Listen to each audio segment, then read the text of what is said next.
কি বলতে চাও সরাসরি বলো। আমাকে এরকম বোঝানো হয়েছে যে তুমি যদি কথা বলো অনেক মানুষ মারা যেতে পারে। আপনি তো কচি খোকা, ভাজা মাছটা উল্টে খাইতে জানেন না।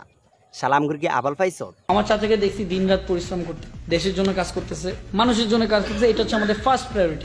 লে হারুন কাকার অবস্থা, জনগণের জন্য কাজ করতে গিয়ে এখন নিজে দেশ থেকে ভাগছে।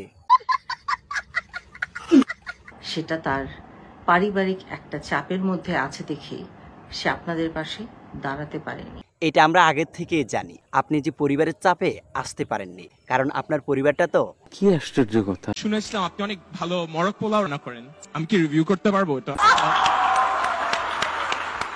আহারে বেচারা, মোরগ ফলাও খাওয়া হলো না, রিভিউ করা হলো না। আরে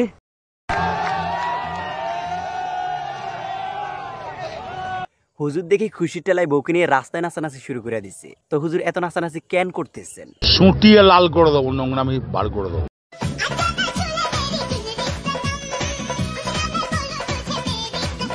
ভাই দেখি প্রচন্ড ক্লান্ত, এই জন্য গণভবন থেকে খাতা বালিশ এনে রাস্তায় ঘুমিয়ে পড়ছে। কি আর করা।